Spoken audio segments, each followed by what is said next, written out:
Okay, so in this video we're going to be talking about rate laws. A rate law is an equation that we use to mathematically analyze the rate of a reaction, so the speed of the reaction, how fast it goes, and we compare that to the concentrations of the reactants that actually impact how fast the reaction goes. So in our rate law, it looks like this. Now K is going to be our rate constant. And it's little k, not big K. Big K is for equilibrium. And then our concentrations of our reactants are taken to a power. Well, these powers, X, Y, and Z, are the reaction orders. So whether it's a first, second, third order reaction. These are not the coefficients. So I know in equilibrium we were using the coefficients as the powers. In kinetics, that's not what we're using. We're using the rate reaction order. Okay, so the overall order of this reaction is the sum of the powers that we have up here. So we have X, Y, and Z. We would add these together, all the powers, and then that would tell us the overall order of the reaction, whether it's first, second, or third order reaction. So if all the powers up here happen to be 1, it would be 1 plus 1 plus 1. It would be a third order reaction. So only the reactants that appear in the slowest step will be in the rate law. Because remember, the speed of the reaction only depends on the slowest step. So if we have a fast step, that's where we have the concentration of something, we don't include that into the reaction. What only matters would be the reactants in the slowest step. So we can't look at the overall reaction. If we have all the steps, then we can just simply look at the slowest step. But if we just have the overall reaction, we can't just simply plug it into this formula. We need to know what order everything is. Okay, so let's look at this reaction. Okay, this is the overall reaction. So if I don't know the steps, I can't just simply plug it into the formula. But here I do know the steps. I have a slow step, and then I have a quick step. Well, the slow step is what determines the rate law, because the slowest step is really what determines how fast a reaction goes. So we're going to look at the reactants right here. Okay, so if I know the steps, I can just simply look at the stoichiometry. If I don't know the steps, I can't simply do that. So right here, my rate would be equal to K to the concentration times the concentration of NO2, because this is the only reactant in this step, to the second power. And it would be a second order rate. Okay, so we can look at the slowest step. We don't care about the quick step because it's going to go really, really quick, and we only care about the slow step. So we can't just simply look at this because CO is actually not included in the rate law. It's not important. What's important is the amount of NO2 here. Okay, so just some important things to keep in mind about rate laws. The coefficients don't tell you anything about the order of the reaction if it includes all of the steps. If you're given the steps, then you can look at the slow step to determine the rate law. Okay, orders have to be determined from experimental data. So when we look at experimental data, we can determine whether it's first, second, or third order, but that has to be determined from the experimental data. The units of K will actually vary, and that's going to be based on the order of the reaction. So it's not just simply always one unit. It depends on what type of order the reaction is. And a reactant that has no effect on the rate has an order equal to 0. Okay, and this is the reason why we don't include it.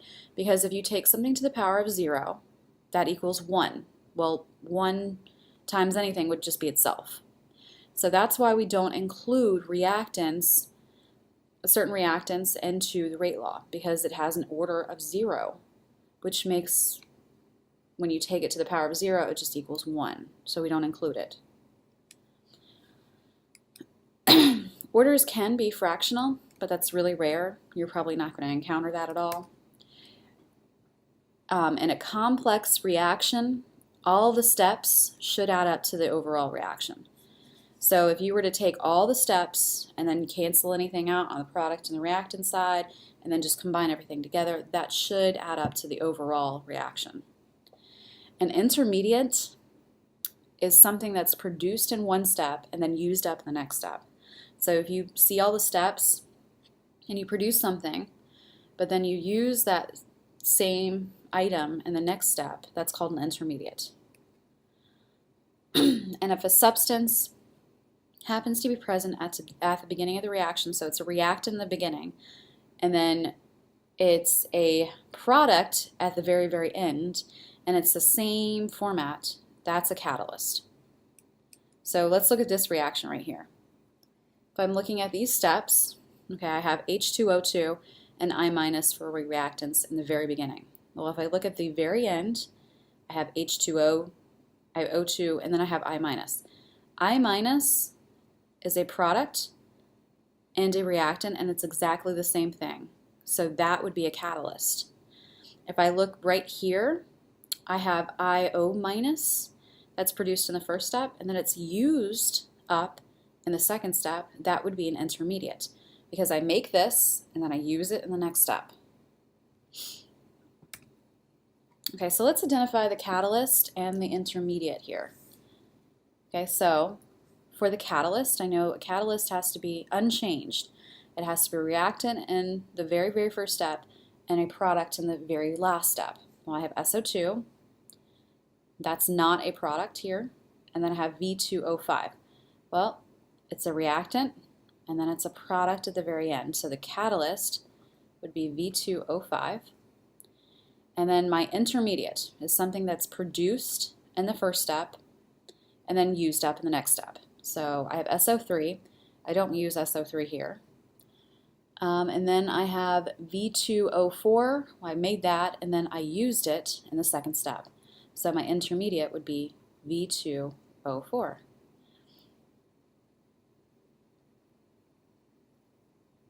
And then if I want to look at the overall reaction, I can just simply combine this together. So anything that shows up on the product side and then the reactant side of the other equation can get canceled out. So SO2 can't get canceled, but V2O5 can.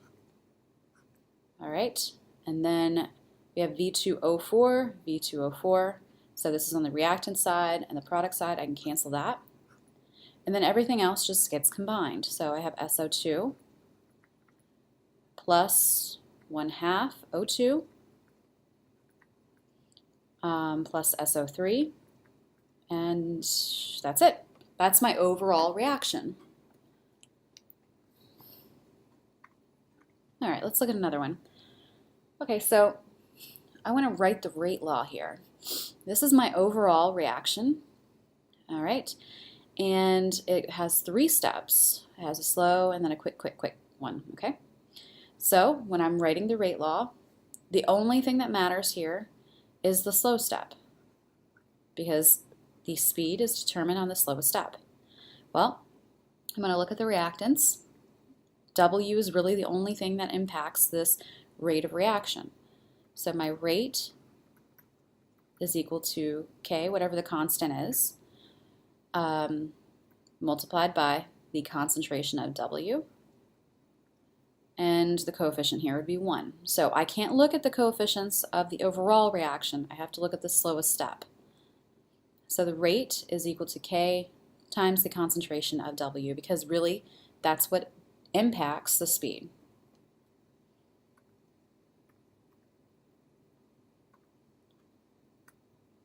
All right, so let's look at this. I have this chemical reaction. It has the following sequence of steps. This is my first step, okay, and my second step. So I have a quick step and then I have a slow step. I want to write the rate law. Okay, so if I do that, I know that the slow step is what's important. My reactants happen to be Q and B, so those will get included into my rate law.